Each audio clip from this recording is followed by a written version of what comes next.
morning sunlight filtered through the tall windows of the courthouse, casting long, solemn streaks of gold across the polished floor.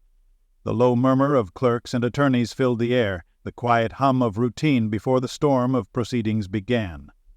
To everyone else, this was just another day in the halls of justice, another case, another file, another verdict waiting to be rendered. But for Judge Alan Reeves, something felt different. He couldn't name it, couldn't trace it, but there was an invisible weight in the air, something that pressed down on his chest as he prepared for the session. He adjusted his robe, the familiar heaviness of it a reminder of responsibility. Years of experience had hardened him to the stories of those who stood before him, tales of regret, defiance, desperation. He had learned to listen without feeling, to judge without bias. The courtroom demanded discipline, and discipline had become his armor. Yet, as he glanced over the docket for the day, a faint unease crept in. A name at the bottom of the page made his eyes pause. Faint recognition flickered, but he brushed it off as coincidence. The human mind, he thought, often plays tricks before the truth arrives. The bailiff's voice broke the quiet as the session began. "All rise!" echoed through the chamber. The shuffle of shoes, the scraping of chairs, and then silence. Judge Reeves took his seat, the gavel poised in his hand. Its handle was worn smooth by years of use, a symbol of authority that could both condemn and redeem. He struck it once against the block, and the sound reverberated through the courtroom, deep, commanding, final. "The court is now in session," he declared, his tone even, practiced. But beneath the surface, something stirred. He scanned the courtroom, the attorneys, the jury pool, the observers who always seemed to gather in hopes of witnessing something extraordinary in the otherwise methodical rhythm of justice. His eyes moved across the faces until they settled on the defendant's table. A man sat there, his posture slouched slightly, hands clasped together as though in prayer or fear. His head was bowed, concealing most of his face from view. There was something about the way he sat, an echo of familiarity that tugged at the edges of memory. Judge Reeves inhaled slowly, forcing focus. He couldn't afford distraction. The case file described a man accused of a series of small but significant offenses: theft, breaking and entering, the kind of downward spiral that often followed a life worn thin by struggle. There was nothing unusual in the charges themselves. Yet, as he listened to the opening remarks from the prosecution, he couldn't shake the feeling that this was not just another name on the docket. The air in the courtroom seemed heavier now. His pulse quickened for reasons he couldn't yet justify. The gavel rested near his right hand, and though it was an object of authority, at that moment it felt more like a lifeline, the last thread tethering him to his role, to the discipline that had guided his career. Somewhere deep inside, a door long closed began to creak open, and light from an older, forgotten time began to filter through. He didn't know it yet, but before the day was over, that door would stand wide open, and everything he believed about duty, mercy, and the human spirit would be tested in ways he had never imagined. The clerk read the defendant's name aloud. Michael Carter. The sound of it hung in the air, simple, unassuming, but to Judge Reeves it landed like a hammer against his heart. He froze, his pen still poised above the docket. His eyes lifted slowly from the page to the man seated before him. Could it be? The name pulsed in his ears, each repetition unlocking a flood of memory that surged like a wave. Michael Carter. The name wasn't just familiar, it was foundational. It was a part of a story buried deep in his past, a boy who had once been his closest friend. They had grown up together on the same quiet street, spent summers by the lake, built dreams out of sticks and dirt, and vowed that they'd never lose touch. Alan remembered the laughter, the secret handshakes, the promises made under the vast, unjudging sky. But time had its own plans. Life had taken them down separate paths. Alan to law school, driven by his father's insistence on structure and integrity, and Michael into the uncertain currents of a harsher world, where every choice carried consequences sharper than any blade. Now, decades later, the two paths had converged again, not on a field, not in reunion, but in a courtroom divided by a wooden bench and the weight of law. The judge's throat tightened. He tried to remain composed, to focus on procedure. "Mr. Carter," he began, his voice nearly faltering. "You stand accused of—" He stopped. The man lifted his head. The years had not been kind. The lines etched into Michael's face told stories of hardship, exhaustion, and quiet defeat. But beneath those lines, the eyes were the same soft brown, the same spark that once dreamed of adventure. Recognition flashed between them, unspoken and undeniable. Michael froze, too. His lips parted as though words might form, but none came. The silence that followed was heavy. Not the ordinary hush of a courtroom, but something far deeper. A silence filled with shared memory, loss, and the ache of what time had stolen. Alan's heart pounded in his chest. He could almost hear the echoes of their laughter from childhood, could see them racing through the fields behind the old schoolhouse, daring each other to dream bigger than their small town ever allowed. And now, here they were. One behind the bench of justice, the other behind the shadow of guilt. He wanted to ask questions that no judge should ever ask. What happened to you? Where did you go? How did we lose each other? But he couldn't. The robe he wore wasn't just a garment. It was a boundary, one that separated emotion from judgment, memory from law. Still, as the proceedings continued, he couldn't look away. Each testimony felt distant, every legal term hollow compared to the storm inside him. He noticed the trembling in Michael's hands, the weariness in his voice when he answered the attorney's questions. This wasn't just a man facing judgment. It was a soul carrying the weight of countless unspoken regrets. Alan's mind drifted to the last time he'd seen him, their teenage years, before dreams began to fracture. He remembered Michael's laughter, his fierce loyalty, the way he'd once stood up for Alan when bullies mocked his quiet nature. He remembered the promise they'd made, that no matter what, they would never let life change who they were. And yet, as he looked at him now, both men had changed, shaped by choices, by circumstance, by the unforgiving currents of time. Alan Reeves, the judge, sat in silence. Alan Reeves, the friend, sat in turmoil. The gavel was within reach, but in that moment it felt impossibly heavy. He knew the courtroom was waiting for him to speak, but for the first time in his career, words did not come easily. The name Michael Carter echoed again in his thoughts, each repetition blurring the line between past and present, justice and mercy, authority and humanity. It was the sound of a life remembered, a bond broken, and perhaps the faint possibility of something still waiting to be redeemed. Long before the black robe, the gavel, and the courtroom's sterile silence, there had been the sound of laughter echoing through wide-open fields. Alan Reeves and Michael Carter had once been inseparable, two boys growing up in the same modest neighborhood where dreams were built from imagination rather than circumstance.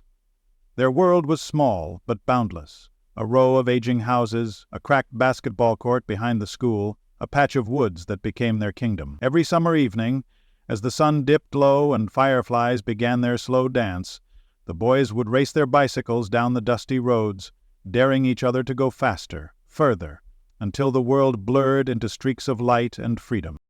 Michael was always the bold one, fearless, quick-witted, with a spark in his eyes that seemed to challenge the limits of everything around him. Alan, quieter, thoughtful, had admired that courage, drawn to the way Michael could make anything seem possible.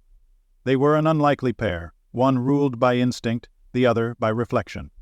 But together they formed a balance, each completing what the other lacked. They shared everything: sandwiches under the school bleachers, dreams whispered in the dark, promises made with the certainty only children possess. When Michael's mother fell ill, Alan spent nights at his house, helping him cook dinner and finish homework. When Alan's father scolded him for daydreaming too much, Michael would drag him outside, insisting the world was too big to waste on worry. They built forts from fallen branches and named them after the heroes they imagined themselves to be. They carved their initials into the trunk of an old oak near the lake, sealing their friendship in bark and time. They even made a pact one hot July afternoon, sitting barefoot by the water. No matter where life took them, they would never let go of who they were, and they would always find their way back to each other. But the world has a way of testing the promises made in innocence. High school came, and with it the slow unraveling of paths. Alan's father, a stern man who believed discipline was salvation, pushed him toward academics. "You'll be a man of law someday," he would say, his voice carved from expectation. Michael, on the other hand, drifted, not out of laziness, but because the weight of life pressed harder on him. His mother's health worsened, his father had long vanished, and survival demanded choices that didn't always align with dreams. Alan would see him less often. First weeks would pass, then months. When they did meet, Michael's smile seemed dimmer, his words shorter. He'd still laugh, still tease, but the spark had changed, replaced by something that flickered like a candle in the wind. One afternoon, as the autumn leaves turned gold, Alan found Michael sitting by the lake, staring into the water. "You ever feel like life's already decided for you?" Michael had asked. Alan remembered how he struggled to respond, offering the optimism he'd been taught to believe in. But Michael had only smiled faintly. "You'll make it, Al. You've got that look. Me, I'm not so sure." It was the last conversation they had before everything shifted. The following year, Alan left town for college, driven by ambition and expectation. Michael stayed behind, taking odd jobs, disappearing for long stretches. Letters went unanswered, calls never returned. The years folded in on themselves until memory became a soft ache rather than a presence. Alan built his life, earned his degree, and climbed the ladder of justice, telling himself that some people were meant to fade into the past. But the truth was, he had never forgotten. So when he looked across that courtroom and saw the man who had once been the boy by the lake, the past came flooding back in vivid color. Laughter, promises, innocence, and the terrible fragility of time.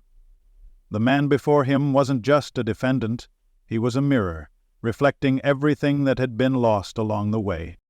Alan's chest tightened as he realized how differently life had treated them both. He had followed the straight path, protected by privilege and structure. Michael had walked the rough road, his footprints washed away by struggle.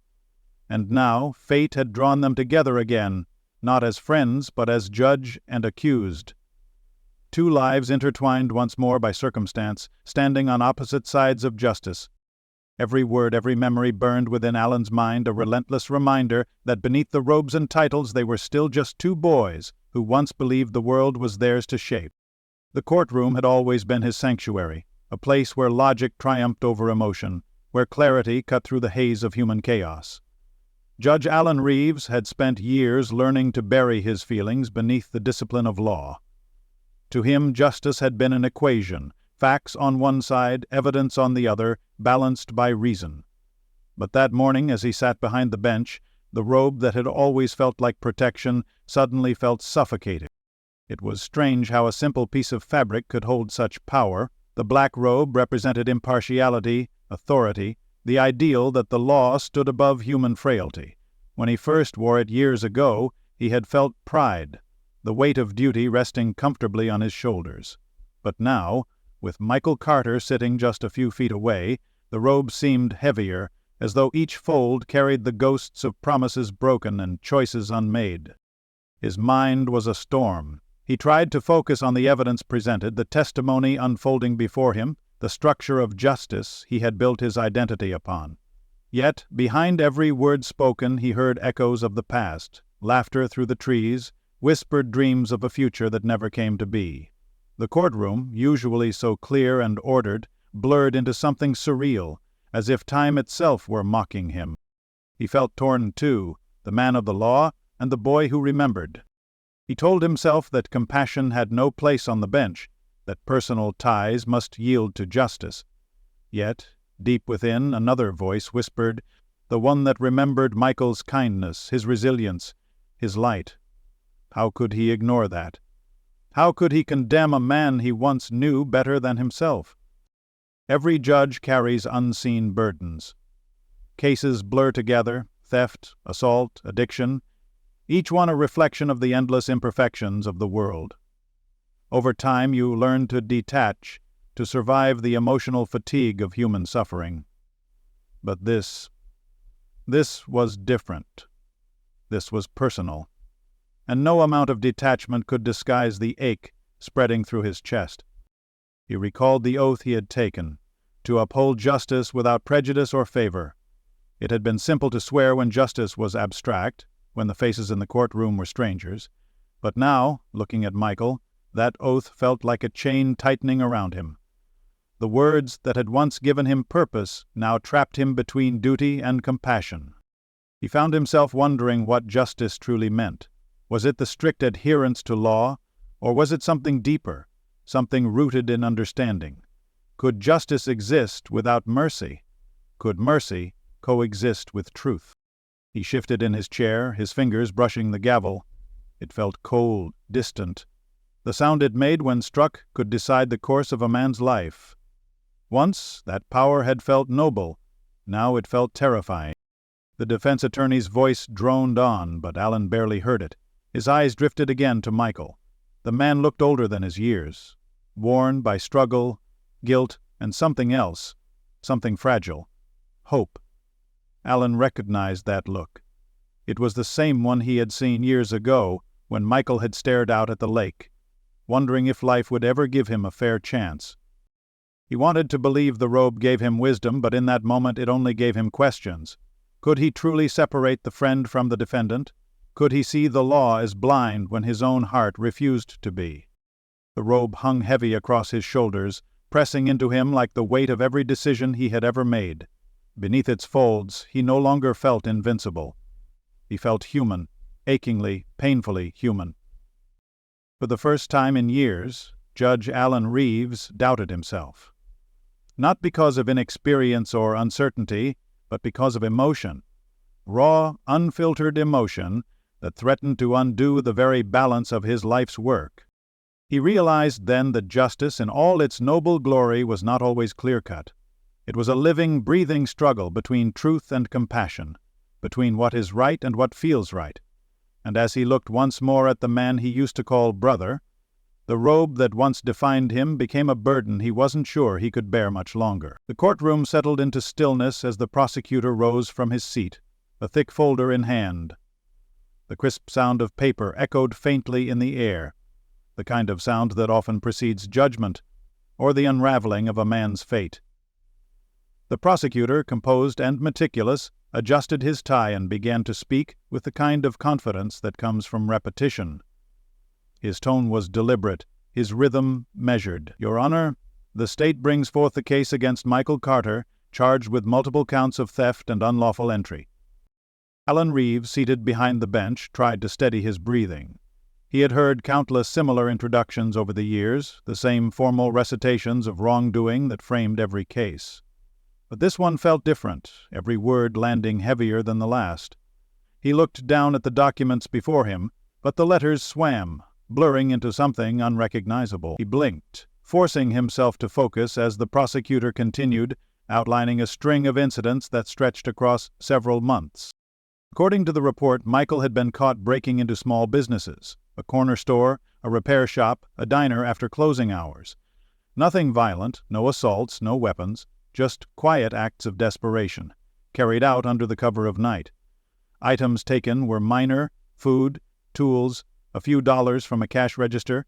Yet, repeated offenses painted a picture the law could not ignore. Lan's fingers tightened around the edge of the bench. It didn't fit the image he carried in his memory, the boy who had once shared his dreams, who had sworn to be better than the world around them. He wanted to believe there was more to the story than what the prosecutor's voice conveyed.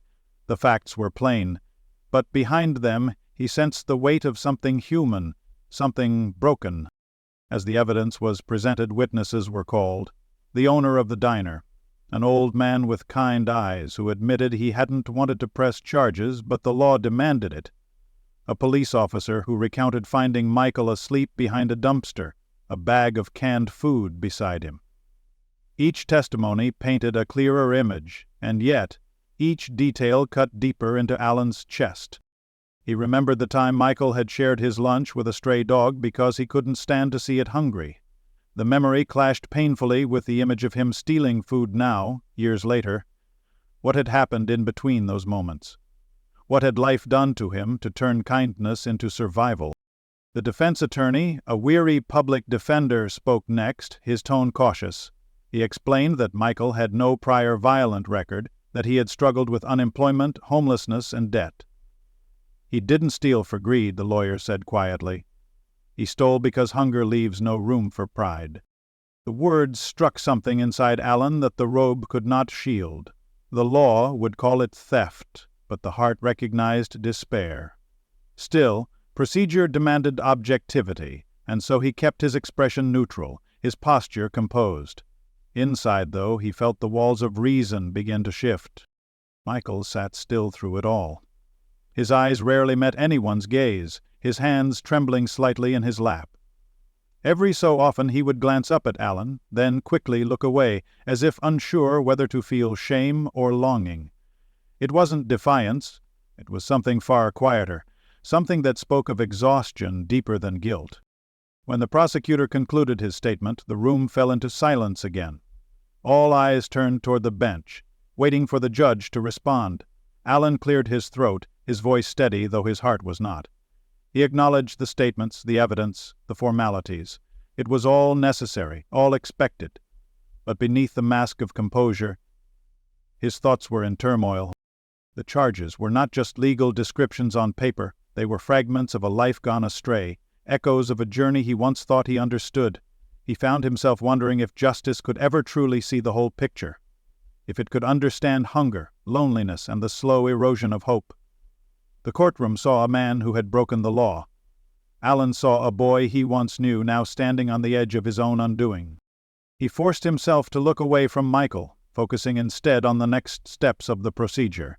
But no matter how tightly he clung to protocol, the image of that trembling figure at the defense table refused to fade. Every word of accusation was a mirror, reflecting not just Michael's fall, but his own failure to remember, to reach out, to care before it was too late. The gavel waited by his side, cold and silent. For years it had been the symbol of his strength, the final sound of order. Now it seemed to whisper questions he didn't know how to answer. When the courtroom recessed briefly, the silence that followed was deafening. It was the kind of silence that seemed to fill every corner of the room, pressing against the walls, seeping into the air itself. The spectators filed out, the attorneys murmured quietly among themselves, and the bailiff stood watch with dutiful patience.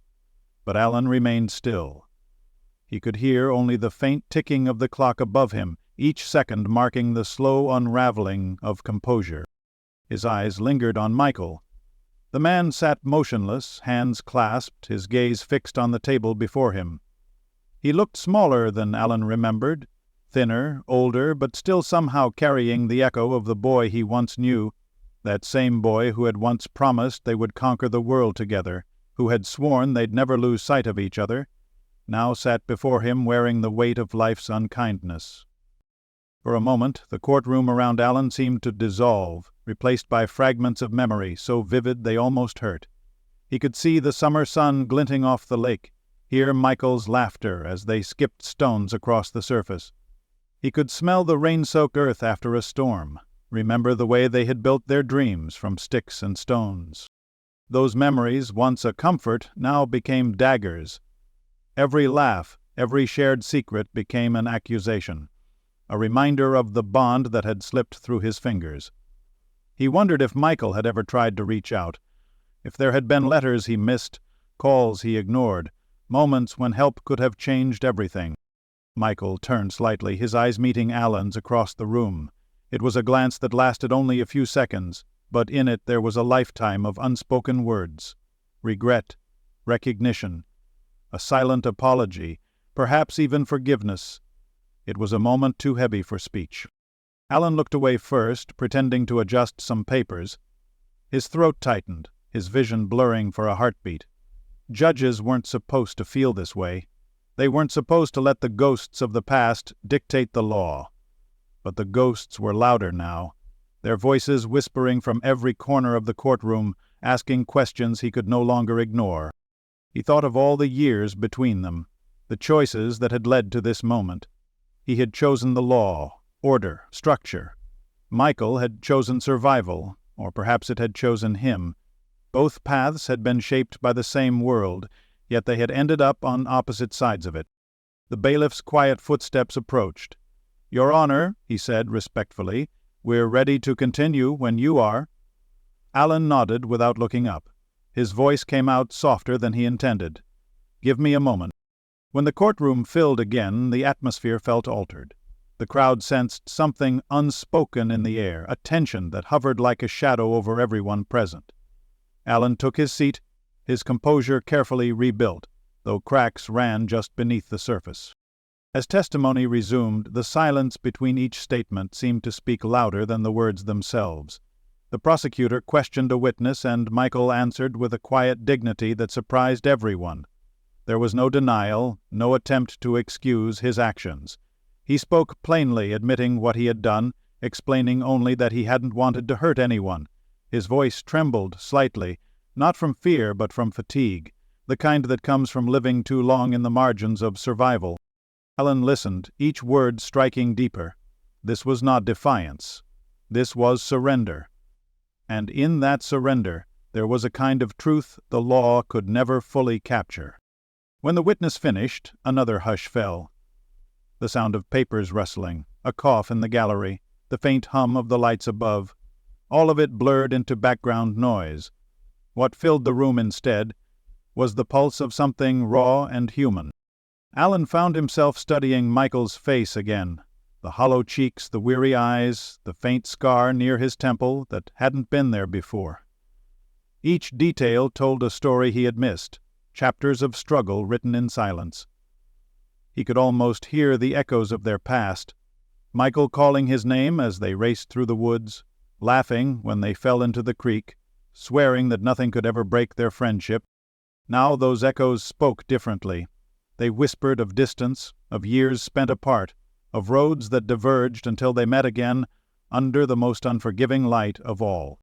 And as the silence stretched between them, it carried not just memory but understanding, the kind that words could never hold, the kind that binds two souls who once shared the same beginning, even when life had taken them to opposite ends of mercy and law. When Michael finally rose to speak, the room shifted into a stillness that felt almost sacred. His voice was soft at first, uncertain, like a man learning how to speak again after years of silence. He didn't deny the charges, didn't ask for leniency, didn't try to justify what he'd done. Instead, he began with words that carried the weight of truth stripped bare.